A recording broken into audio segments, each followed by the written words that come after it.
IP depot जाते हैं इंद्रप्रस्थ वाले डिपो में, तो वो बोलते हैं कि यहाँ पे बसें नहीं है, जब बसें आएंगी जब बुलाएंगे। लेकिन 3 साल से ऊपर हो चुके हैं, बसें इतनी बार आ चुकी हैं बीच में, लेकिन इन्होंने हमें अभी तक नहीं बुलाया। या हमें आप लिख के दे दो किसी पेपर पे कि आपने भर्ती कैंसिल कर दी है, फिर हमारे पास लेटर क्यों भेजा था। आप देख रहे हैं दृष्टि दर्पण न्यूज। नमस्कार, मैं हूं कन्हैया शर्मा। आप देख रहे हो दृष्टि दर्पण न्यूज। मैं भारत की राजधानी दिल्ली में मौजूद हूं। मेरी मौजूदगी अभी विकासपुरी विधानसभा में है और मेरे साथ कुछ कंडक्टर हैं जो 2022 से लेकर आज तक इनको रोजगार नहीं दिया। सर, क्या अपना नाम बताइए पहले। सर, मेरा नाम मुकेश कुमार है जी। क्या करते हो सर आप? सर, मैं कुछ नहीं कर रहा सर, मैं घर बैठा हूँ, बेरोजगार हूँ। हमारा लेटर आया था सन 22 में जी। और उसके बाद इन्होंने ट्रेनिंग, मतलब पहले मेडिकल कराया, मेडिकल में क्लियर हो गए सब लोग। कम से कम 1500 ऊपर एम्प्लॉय हैं हम लोग, जिनके लेटर आ गए, ट्रेनिंग वेनिंग और मेडिकल वगैरह सब क्लियर हो गया। इन्होंने जब लेटर भेज ट्रेनिंग करने के बाद बोला था कि आपको 1-1.5 महीने में ज्वाइनिंग मिल जाएगी। बस उस टाइम केजरीवाल सरकार थी, हम मानते हैं। तो उसके बाद हमारा कोई कोई वो नहीं आया ज्वाइनिंग लेटर के आपको डिपो अलाउड कर रहे हैं। बोलने लगे बस आएंगे जब बुलाएंगे। उसके बाद सरकार चेंज होगी, बीजेपी को हमने वोट दिया, ठीक है। उसके बाद अब बीजेपी कहने लगी अभी हम सरकार में आए, सत्ता में, तो अभी हमें थोड़ा टाइम लगेगा, हमें समय दीजिए। हम परिवहन मंत्री जी के पास आ चुके हैं आज 8वीं बार। जब देश की राजधानी दिल्ली के परिवहन मंत्री के पास अब 8 बार आ चुके हो। आज आए हैं। अब से पहले ये बोलते थे ठीक है मैं बात करके बताऊंगा, बसें नहीं है अभी कुछ भी, लेकिन आज हम इनके पास आए, इन्होंने बोला कि आपको जो लेटर भेजा था डीटीसी से, ट्रांसपोर्ट से, वो पिछली सरकार ने भेजा था, हमारा उससे कोई रोल नहीं है, वो कैंसिल हो गया, इन्होंने ये बोला। लेकिन हम आईपी डिपो जाते हैं इंद्रप्रस्थ वाले डिपो में, तो वो बोलते हैं कि यहाँ पे बसें नहीं है, जब बसें आएंगी जब बुलाएंगे। लेकिन 3 साल से ऊपर हो चुके हैं, बसें इतनी बार आ चुकी हैं बीच में, लेकिन इन्होंने हमें अभी तक नहीं बुलाया। हमसे ये बोलते हैं बसें नहीं है, लेकिन बसें इतनी बार आ चुके हैं, हमें नहीं बुलाया। हम रेखा गुप्ता जी के पास भी गए थे, उन्होंने बोला ठीक है मैं बात करूंगी, आपने सचिवालय में भी लेटर लगाया, मैंने देखा था। उसके बाद उनके बाद हम 4 बार जा चुके हैं, पर कोई रिप्लाई नहीं आया। उसके बाद आईपी डिपो हम 3-4 बार जा चुके हैं, वहां से कोई रिप्लाई नहीं बोलता। वो बोलते सरकार से बात करो, आपको होल्ड पे डाल रखा है।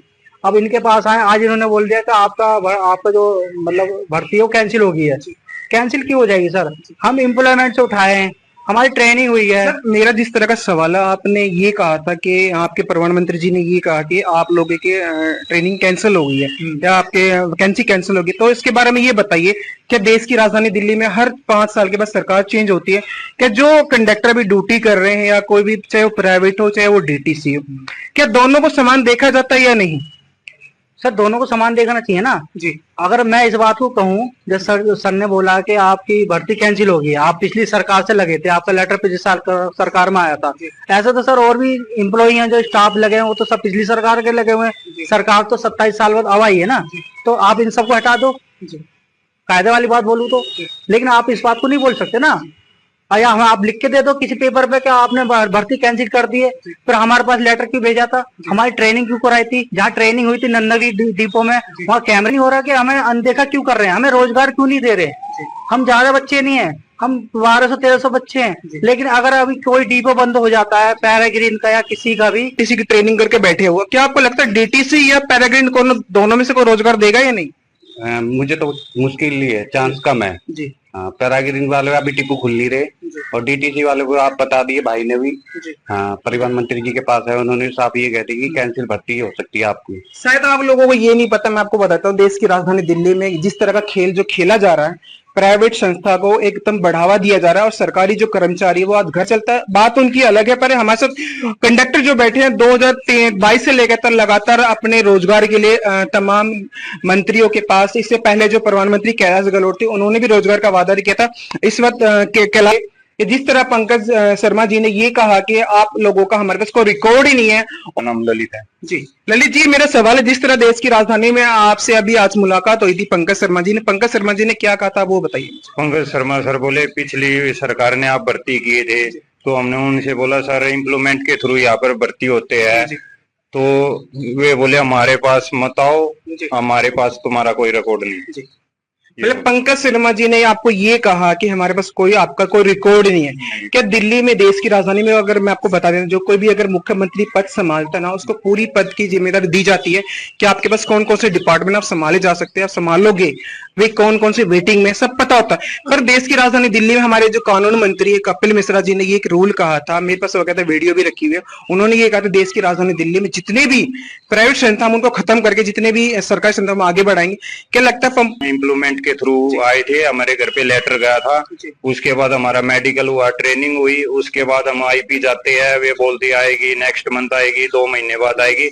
सर हम परेशान, हमने अपना रोजगार चाहिए, 3 साल से परेशान। क्या क्या दिक्कत आ रही है बताना थोड़ा। सर दिक्कत तो यही आ रही है, कोई जवाब नहीं दे रहा, हमारा होगा या भर्ती क्लियर नहीं बता रहे, कुछ लिखित में दे। से आप अपना नाम बताइए। मेरा नाम धीरज कुमार सिंह है जी, सर। कहाँ रहते हो आप? मैं सर बुराड़ी में रहता हूँ। जी सर, आज आप प्रधानमंत्री जी के घर पे आए थे, क्या वजह सर ये बताइए। सर वजह यही है कि हम 2-3 साल हो गए सर ट्रेनिंग करके बैठे हुए हैं और हम दर दर ठोकर खा रहे हैं। कभी मंत्री के पास जा रहे हैं, कभी हम रेखा गुप्ता जी के पास जा रहे हैं, बट हमारी कोई सुनवाई नहीं हो रही सर। कोई मतलब ठोस हमें निर्णय नहीं दिया जा रहा है कि हमारी ज्वाइनिंग कब होगी। कुछ मतलब ठोस सबूत ही नहीं दे रहे लोग। ये बोल रहे हैं कि आपकी ज्वाइनिंग के लिए हम प्रयास करिए, किस हिसाब से करिए। हम लोगों के पास कुछ पता नहीं, वो झूठी सरकार थी, उन्होंने कैसे किया हम लोगों को कुछ आइडिया नहीं है। हम अभी आए हैं, तो पिछली सरकार ने क्या किया, आपकी सरकार तो आपकी है, तो आपको तो ज्वाइनिंग करवानी चाहिए ना सर। अगर सरकार की बात करें, देश की राजधानी दिल्ली में हर 5 वर्ष में सरकारी चेंज होती है, क्या लगता है कि अगर मान लो सरकार ने आधा काम छोड़ दिया तो दोबारा वो काम पूरा होगा या नहीं? जिस तरह के जो कंडक्टर हैं, 1500 कंडक्टर डीटीसी के जो ट्रेनिंग करके बैठे हैं पिछले 3 साल से, दर दर की ठोकरें खा रहे, कभी आम आदमी पार्टी, कभी कांग्रेस, कभी बीजेपी, लगातार सत्ता में। इससे पहले आम आदमी ने डीटीसी के लिए बहुत कुछ करा और आम आदमी पार्टी ने जिस तरह सरकार बनाई, इन्होंने डीटीसी के लिए उन्होंने सरकार बनाई। इन्होंने ये कहा था जिस तरह डीटीसी अगर हमारी सरकार बनती है तो हम सबसे पहले डीटीसी कर्मचारी को हम पक्का करेंगे। आज 800 रुपए में डीटीसी कर्मचारी जो कंडक्टर और नौकरी करेंगे, उनका घर कैसे चलता है, एक एक चीज बता देंगे। पर 3 साल से लगातार। कहाँ से हो आप? मैं गणेश नगर लक्ष्मी नगर से। जी, क्या परेशानी सर, आप यहाँ पे क्यों आए बताइए। हमें सर 3 साल से रोजगार नहीं मिल रहा जी, 3 साल में हमें ट्रेनिंग करवा दिया, मेडिकल करवा दिया, कुछ करवाने के बाद भी हम दर बदर के ठोकर खा रहे थे। जी सर, जिस तरह आपने डीटीसी की बात करी, लगता है डीटीसी में जो पहले का जो माहौल था, अरब के माहौल में कुछ जमीन आसमान का अंतर है, ये बताइए थोड़ा सा, क्या वजह है? वजह यही है कि हमारे को उम्मीद थी कि डीटीसी में हमारा कॉल लेटर आ गया था, वो हमारी ज्वाइनिंग हो जाएगी ट्रेनिंग करके। 2022 में हमारी ट्रेनिंग हुई, ठीक है ना सर। उनके बाद कहते हैं कि 10 से 15 दिन में आपकी ज्वाइनिंग हो जाएगी, ठीक है सर। 10-15 दिन हमने वेट करा, 1 महीना वेट करा, 2 महीने की, इसी तरह से प्रोसेस में डे बाय डे मतलब कि कई महीने निकले, महीने के संग साल भी निकल के अब 3 साल हो चुकी है, हमारी ज्वाइनिंग नहीं हुई है।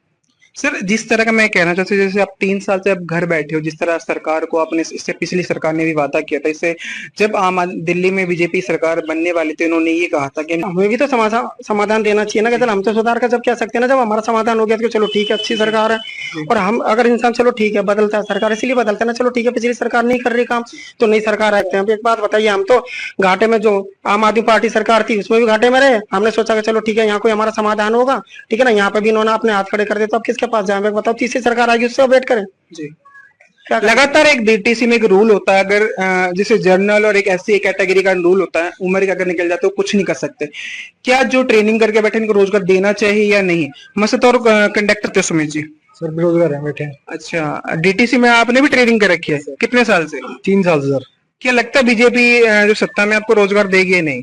सर अभी पता नहीं है। अभी प्रधानमंत्री पे गए थे घर पे, तो उन्होंने जवाब दे दिया कि पिछली सरकार ने जो कराया था तो हमारे बस की नहीं है कुछ भी। मतलब प्रधानमंत्री जी ने आपको ये जवाब दिया कि हमारे मतलब हम कुछ नहीं कर सकते, पिछली सरकार ने जो कराया, मतलब प्रधानमंत्री ने आपको ये जवाब दिया? हाँ जी जी, ये जवाब दिया। मतलब कितनी बार आए उनके पास? सर इस पे 3-4 बार आ गए, 6 महीने से आ रहे हैं कंटिन्यू, अब आखिर बारी तो। जी, लगातार देश की राजधानी दिल्ली के प्रधानमंत्री डॉक्टर पंकज शर्मा जी ने ये कहा कि हम आप लोगों की, अपना नाम बताइए। नमस्कार सर, रविंद्र है मेरा नाम। जी, क्या करते हो आप? सर अभी खाली हूँ सर। खाली हो? आज पंकज शर्मा जी के ऑफिस के सामने खड़े हो, किस वजह से, ये बताइए थोड़ा सा। सर जॉब के लिए आए थे, सर से पूछने के लिए। पंकज शर्मा जी जॉब दे रहे हैं? जॉब नहीं दे रहे सर, 19 से परिवहन मंत्री है ना, तो उनके अकॉर्डिंग डीटीसी के उसमें है। तो हम लोग आए थे कि अभी पंकज शर्मा जी ने एक आपके कंडक्टर से ये कहा था, हम तो कुछ नहीं कर सकते आप लोगों के लिए। सर मैं भी वहीं मौजूद था। उन्होंने सीधे साधे शब्दों में ये कहा कि हम पिछली सरकार ने जो किया वो फ्रॉड किया, अच्छा तुम्हारे साथ जो फ्रॉड है। जबकि हमारे एक लड़के ने भी कहा कि डीटीसी के जो कोडिंग आया, तो उन्होंने कहा नहीं वो तुम हमें सिखा रहे हो तुम। जी। उन्होंने कहा सीधे कि ये फ्रॉड है, हमारा सरकार जो है वो देखेगी। मतलब डीटीसी गवर्नमेंट इससे पहले आम आदमी पार्टी में सरकार रही। कुछ हमारा ऑन रिकॉर्ड है, अगर ये चाहें तो चेक कर सकते हैं। ये नहीं कि हम वैसे बोल रहे हैं कि चल वैसा करके आए हैं, सारा कुछ प्रोसेस से हुआ है। अब ये आश्वासन, अब तो इन्होंने आज क्लियर कर दिया, आश्वासन भी खत्म कर दिया। एक होता है ना उम्मीद के चलो दे रहे नहीं, इन्होंने आज क्लियर कर, पिछली सरकार जो थी किया, लेकिन हमारे पास नहीं है अभी, लेकिन बस करूंगा मैं, होता है ना ऊपरी मन से। Thank you sir. अपना नाम बताइए सर। सर मेरा नाम सुनील कुमार है। क्या करते हो? सर मैं फिलहाल फ्री हूँ 3 साल से। इन्होंने ट्रेनिंग हमारे डीटीसी में ट्रेनिंग और अपना ट्रेनिंग करने के बाद हमको बैठा दिया। हमसे बोला गया कि आपको ज्वाइनिंग मिलेगी ट्रेनिंग होने के बाद, बट हम उसके बाद इंतजार देखते रहे उन्होंने कोई रेस्पॉन्स या कोई अच्छा तरीके से कोई जवाब, कोई आदेश, मतलब कुछ भी नहीं दिया। अभी हमें बस ये धोखे में रख रखा है कि हाँ जी आपको ये ज्वाइनिंग मिलेगी जब गाड़ी आएंगी। अभी तक सर कोई आदेश नहीं है, ना कोई जवाब। और अब भी हम आए हैं तो अब भी सर ने हमें है ना ये कह दिया है कि हम जानते नहीं है पिछली सरकार ने आपको क्या किया है क्या नहीं करा, ना हमें पता, ना हम पिछली सरकार के बारे में कुछ जानते हैं। जो है हम अब कुछ होगा तो हम देखेंगे, नहीं तो कोई जवाब नहीं है हमारे पास। धन्यवाद सर। अपना नाम बताइए। मेरा नाम अक्षय कुमार है। क्या करते हो सर आप? अभी तो बेरोजगार हूँ। आज आप प्रधानमंत्री पंकज शर्मा के ऑफिस के बाहर खड़े हो, तो किस पर्पस पे से बताइए थोड़ा सा। जी हम डीटीसी जॉब के लिए वैसे आए थे। बेसिकली हम लास्ट टाइम आईपी डिपो भी गए थे, तो हम वहां जाते हैं तो हमें कोई आश्वासन नहीं दिया जाता। मतलब आईपी डिपो गए थे तो उन्होंने बोला क्या कहते हैं कि हमारे पास बस आएंगी तो हम आपको ज्वाइनिंग देंगे, ठीक है। तो हमारे पास जो कॉल लेटर आया था तो वो एम्प्लॉयमेंट एक्सचेंज के थ्रू आया था। तो वो है ना क्या कहते हैं, मतलब आपके पास पक्का सबूत है कि आप लोगों के पास डीटीसी के थ्रू आपको लेटर आया था, आपने उसके कहते ट्रेनिंग करी, आपका मेडिकल वगैरह सब कुछ हुआ, तो सब सरकारी खाते से हुआ था। पर ऐसा प्रधानमंत्री जी का ये कहना है कि आप लोग हमारे लिए, आप लोगों को सबूत ही नहीं है, सब कुछ फ्रॉड हो रहा है, इसके बारे में क्या? हाँ उन्होंने ये कहा क्या कहते हैं कि भाई जो उन्होंने सरकार ने पहले किया था, उनकी सरकार चली तो उनको करना चाहिए ना। क्या कहते हैं वो कह रहे हैं कि वो कांग्रेस की सरकार थी या फिर आम आदमी की सरकार थी। भाई आपकी सरकार चल रही है तो आपको करना चाहिए ना, क्योंकि हमारा तो क्या कहते हैं सारी चीजें हो चुकी है। हमारा मेडिकल भी हो गया है, ठीक है, हमारी ट्रेनिंग भी हो चुकी है नगर डिपो के अंदर, तो तब भी हमारे पे कोई ऐसे ना एक्शन नहीं लिया जा रहा। 1500 कंडक्टर है, कम से कम 1500 2000, और मेरे को 4 साल हो गए कम से कम घर पे बैठे बैठे। मैं तो ये बताइए थोड़ा सा। नहीं मुझे तो नहीं लगता कि ये जैसे इन्होंने क्या डॉक्टर पंकज जी ने ऐसे जवाब दिया, मेरे को तो ऐसे क्या कहते हैं ना भरोसा सही उठ गया एकदम से, है ना। मुझे नहीं लग रहा है क्या कहते हैं कि ऐसा कुछ करेंगे। अगर इनको करना होता तो अब तक कर दिया होता। हमें 3-4 साल हो गए हैं बैठे हुए घर, क्या कहते हैं जॉब के लिए, तो मुझे नहीं लगता कि ऐसा कुछ करेंगे। इनको करना चाहिए वैसे, है ना। हम लड़के 1500 2000 कम से कम बैठे हुए हैं घर पे डीटीसी जॉब के लिए, बाकायदा हमारे पास कॉल लेटर है, लेकिन ये एक्शन नहीं ले रहे हैं कुछ भी। धन्यवाद सर। बूथ है मेरे पास जी। ये हमारा ऑफर लेटर है सर, आप कैमरा से जूम करवा के देख सकते हैं।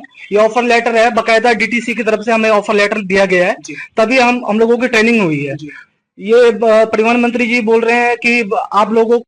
जी सर। अपना नाम बताइए। मेरा नाम धर्मवीर है। जी। क्या करते हो सर? सर बेरोजगार है। अच्छा, बेरोजगार हो आप? जी। दिल्ली में सारे बेरोजगारी बैठे हुए हैं। जी सर जी, आप परिवहन मंत्री के पास इसलिए आए थे कि हमें रोजगार दिया जाए, कि 3 साल से हमारी डीटीसी में ट्रेनिंग करके बैठाया हुआ, हमें रोजगार दिया जाए हमारा। पर प्रधानमंत्री जी का ये कहना था आपके पास तो हमारा कोई रिकॉर्ड ही नहीं, आपके पास तो सारे फ्रॉड काम किया हमारी पार्टी में, तो आप क्या कहना चाहोगे? सर जी इससे पहले परिवहन मंत्री कैलाश गहलोत जी थे, उनके पास भी हम गए हैं, आतिशी के पास भी गए हैं हम, इनके पास रेखा गुप्ता जी के पास भी गए हैं, इनके पास भी गए। क्या किसी के पास हमारा रिकॉर्ड नहीं है? रिकॉर्ड कहाँ गया? जब जमा ट्रेनिंग डीटीसी ने दी, रिकॉर्ड कहाँ जाएगा? तो रिकॉर्ड भी डीटीसी नहीं होगा। सर मेरा आखिरी सवाल, जिस तरह देश की राजधानी में आम आदमी पार्टी पहले सरकार रही, अब बीजेपी की सरकार चली, क्या लगता है दिल्ली की माननीय मुख्यमंत्री श्रीमती रेखा गुप्ता जी हमारे कंडक्टरों के लिए कुछ सोचेगी या नहीं? हमें तो नहीं लगता जी। जिस हिसाब से हमें परिवहन मंत्री जी ने जवाब दिया, इस ढंग से तो नहीं लगता। क्या जवाब दिया उन्होंने? ये बोला कि हमारे पास आपका कोई रिकॉर्ड नहीं है और देखते हैं, और खुश कहाँ से रहेगा? हमें रोजगार नहीं मिलेगा, बच्चे खाना नहीं खा पाए, खुश कहाँ से रहेंगे? खुश तो तब रहेंगे तो परिवार भरपेट खाना खाएगा। अब यहाँ बेरोजगार बैठे, इनके बेटे बैठे करें, इनसे खुश कैसे हो जाएंगे आप बताओ? जी। Thank you sir.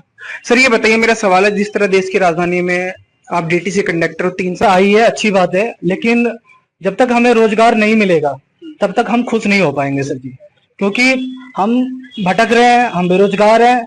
हम करीब 8 बार इधर चक्कर काट चुके हैं, परिवहन मंत्री जी के पास आईपी डिपो होके आ चुके हैं, प्लस रेखा गुप्ता जी के पास भी होके आए हैं। सबने यही आश्वासन दिया है कि आपका होगा, लेकिन कब होगा ये कोई ठोस क्योंकि हमारा रोजगार वजह वजह हमारा रोजगार नहीं दिया सर। हमारा रिकॉर्ड डीटीसी डिपार्टमेंट में चढ़ा हुआ है, ट्रेनिंग का, मेडिकल का, हर चीज का। लेटर तो डीटीसी ने दिया था ना, मोहर लगी हुई है इस पे, फ्रॉड कैसे हो जाएगा ये बताओ। पर आप लोगों के पास सबूत है, उनके पास सबूत नहीं, उन्होंने तो ये कह दिया कि सारे काम फ्रॉड हो रहे हैं, तो इसके बारे में क्या कहो? सबूत सबके पास होते हैं, कहने को कुछ भी कह सकते हो। डीटीसी के पास हर चीज का सबूत है, आज से 10 साल पुराना सबूत उठा लो, निकल जाएगा। लेकिन करना नहीं चाह रहे। हम कहाँ जाएं सर? आज मेरी 31 साल की उम्र होगी, मैं अपने बच्चों को कब आगे बढ़ाऊंगा, कब मैं अपना काम करूंगा? फिर डीटीसी के चक्कर में मैंने 3-4 साल बर्बाद कर दिए। मैं कुछ और काम करता तो आज मैं सक्सेस हो जाता। अब मैं कहाँ जाऊंगी 31 साल? एक उम्मीद थी इन सभी युवाओं को, देश की राजधानी दिल्ली की जो सरकार है उनसे एक उम्मीद थी कि हमारे लिए कुछ बीजेपी सरकार सोचेगी, पर बीजेपी सरकार से लोग इतने नाराज चल रहे हैं लगातार। मैंने आपसे ऑन कैमरा आपको बताया भी, इन्होंने ऑन कैमरा अपने जो दुख है सबके पास जाहिर किए। सर अपना ये बताइए वजह। सर बेरोजगार हैं, 3 साल से बेरोजगार बैठे हुए हैं, और जब तक रोजगार नहीं देगी सरकार, तो इसी चक्कर में हमने वोट दी थी बीजेपी को कि हमें रोजगार मिल जाएगा, लेकिन अभी तक कुछ नहीं sir. Thank you sir. 1500 DTC के कंडक्टर जो घर बैठे हैं पिछले 3 साल से, क्या इनकी पीड़ा दिखी जा रही? क्या ये खाना नहीं खाते, या क्या ये पानी नहीं पीते, क्या घर का रेंट नहीं देते, या क्या इनके बच्चे स्कूल में नहीं पढ़ते? तमाम दिक्कतों का इनका सामना करना पड़ रहा है। कैमरा पर्सन रहीम के साथ मैं कन्हैया शर्मा, दृष्टि दर्पण न्यूज दिल्ली। नमस्कार।